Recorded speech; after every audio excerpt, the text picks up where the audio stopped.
Hey everyone, welcome back to the channel. If you're into action cameras, then get ready because today we have some exciting news for you.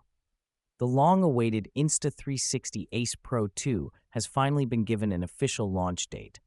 But that's not all. Insta360 just dropped a teaser video, and while they're keeping some details under wraps, as expected, there's enough to keep us excited.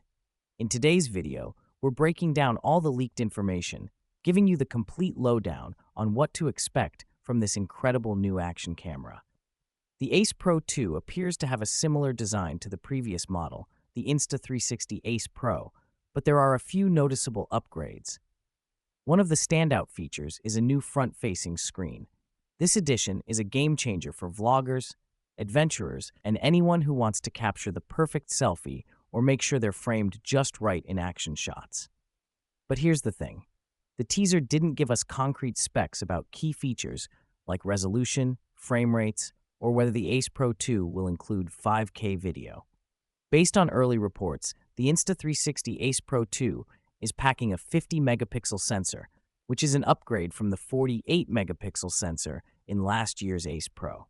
This new sensor is said to have a 1.3-inch size, giving it more light sensitivity and improved image quality, especially in low-light conditions. What's even more exciting is the rumored 157-degree field of view, which should allow for some seriously immersive wide-angle shots. Another key upgrade for the Insta360 Ace Pro 2 is the jump to 4K 60p active HDR video recording. Based on previous launches, it could be a few weeks after the announcement, potentially lining up for a late October or early November release. As for pricing, we're expecting the Ace Pro 2 to be priced similarly to its predecessor, which retailed at around $450 to $500. Make sure to subscribe to the channel and hit that notification bell because we'll be covering the full launch event live with all the official details, comparisons, and first impressions. Thanks for tuning in, and I'll catch you in the next one.